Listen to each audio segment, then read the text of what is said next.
Saya Ira Matoy masih menemani Anda di Kompas Pagi. Saudara, Satuan Reserse Kriminal Polresta Kendari menangkap 2 orang pria yang diduga pencuri spesialis pembobol rumah kosong. Salah satu pelaku terpaksa dihadiahi timah panas oleh polisi karena melawan petugas menggunakan senjata tajam saat ditangkap.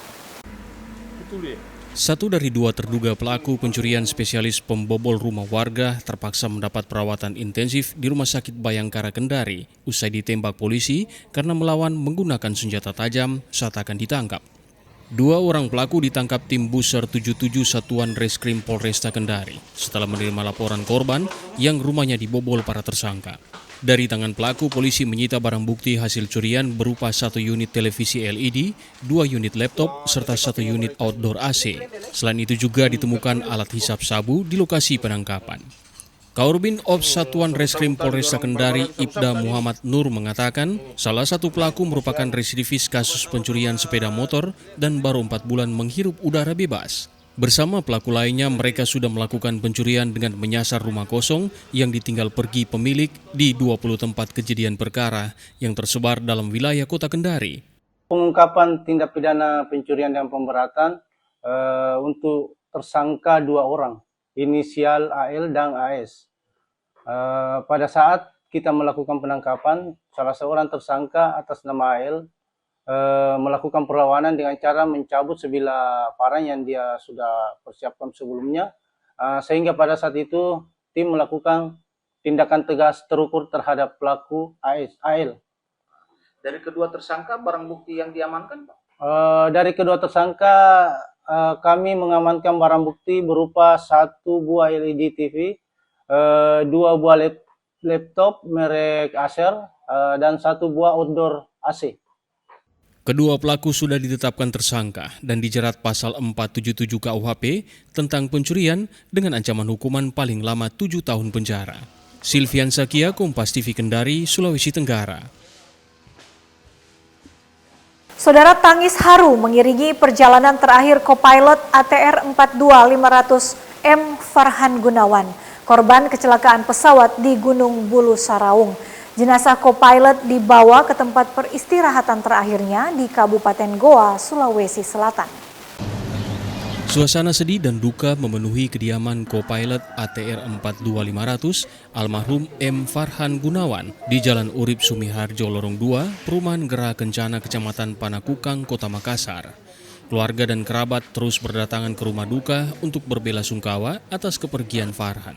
Keluarga menggelar sholat jenazah di halaman kediaman almarhum sebelum peti jenazah dibawa ke tempat peristirahatan terakhir di Pekuburan Darussalam Valley di Kabupaten Goa, Sulawesi Selatan.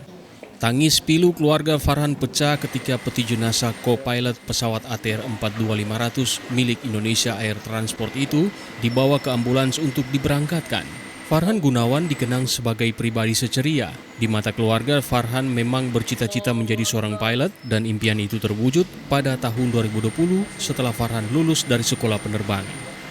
Pihak keluarga sendiri memilih memakamkan di Kabupaten Goa. Ini kan asalnya dari Malaysia. Alasan kedekatan dari domisili saat ini saja. Oh, seperti Ya, karena semua keluarga domisili di sini. pasca insiden ini harapan keluarga seperti apa?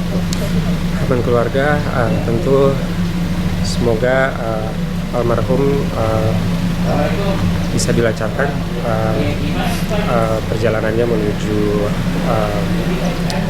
kehidupan yang selanjutnya, dan juga semoga keluarga yang ditinggalkan diberikan ketabahan dan keteguhan hati untuk menghadapi ketentuan dari Almarhum M. Farhan Gunawan belum berkeluarga, sehingga keluarga besar memilih memakamkannya di Kabupaten Goa. Nila Rustam, Kompas TV Makassar, Sulawesi Selatan.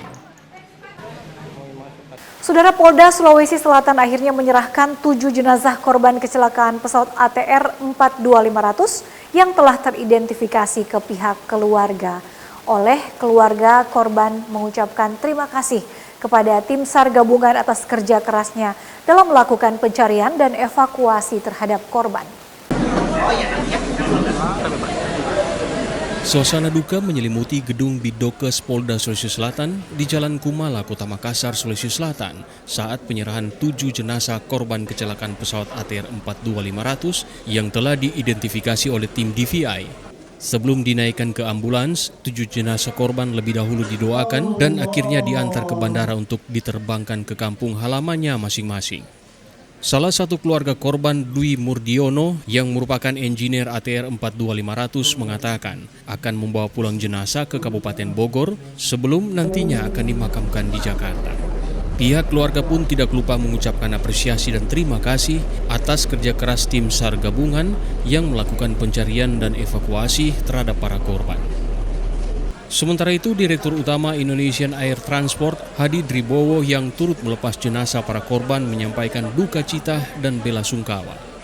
Selain 7 jenazah yang telah teridentifikasi, sebelumnya tim DVI lebih dahulu mengidentifikasi 3 jenazah korban lainnya dan diserahkan ke pihak keluarga. Arif Tirtana, Kompas TV Makassar, Sulawesi Selatan. Kita ke informasi olahraga. Saudara punggawa diaspora skuad Garuda, Shaine Patinama, menjadi diaspora selanjutnya yang akan mentas di kompetisi Super League Indonesia.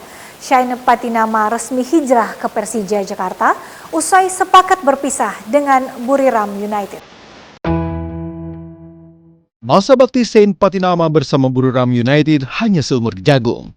Pendarat di negeri Gajah Putih tanda tangani kontrak pada 7 Juli tahun lalu, bek kiri 26 tahun hanya bertahan hingga tengah musim di kompetisi sepak bola Thailand.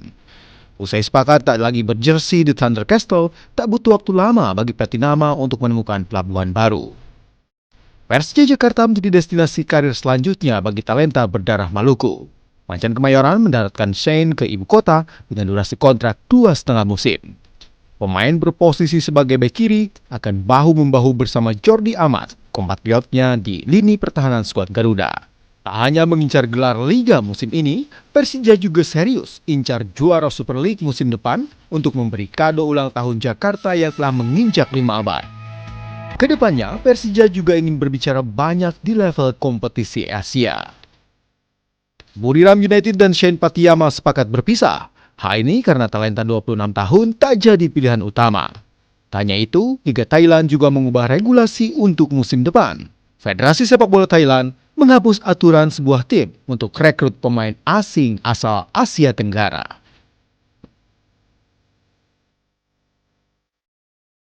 Saudara, tim nasional Jepang berhasil meraih gelar juara Piala Asia U23 2026 setelah mengalahkan Tiongkok dengan skor 4-0. Kemenangan ini menjadikan Jepang sebagai tim pertama yang berhasil menjuarai turnamen ini sebanyak 3 kali. Laga final Piala Asia U23 2026 Tiongkok versus Jepang berlangsung di Prince Abdullah Al Faisal Stadium, Jeddah, Arab Saudi. Tim Samurai Biru menunjukkan permainan dominan dengan terus menekan sejak awal pertandingan, sehingga tidak memberikan kesempatan bagi Tiongkok untuk mengembangkan strategi. Jepang membuka skor pada menit ke-12 melalui Yuto Ozeki yang berhasil memanfaatkan bola muntah di dalam kotak penalti. 8 menit kemudian, Jepang menambah keunggulan menjadi 2-0 berkat aksi individu Kosei Ogura. Di babak kedua, Jepang tetap menunjukkan intensitas permainan yang tinggi. Mereka memperlebar jarak pada menit ke-57 melalui penalti setelah Liu Hofan dinyatakan melakukan handball di area terlarang. Jepang kemudian menutup kemenangan dengan gol keempat pada menit ke-76 ketika tembakan Ogura yang sempat membentur pemain bertahan lawan bergulir masuk ke gawang. Hingga peluit akhir dibunyikan, Jepang tetap menguasai jalannya pertandingan dan berhasil mempertahankan gelar juara yang mereka raih pada edisi sebelumnya. Tim Liputan Kompas TV. Informasi tadi menutup perjumpaan kita dalam program Kompas Pagi. Saya Irama Toy bersama kru yang bertugas mengucapkan terima kasih atas kebersamaan Anda.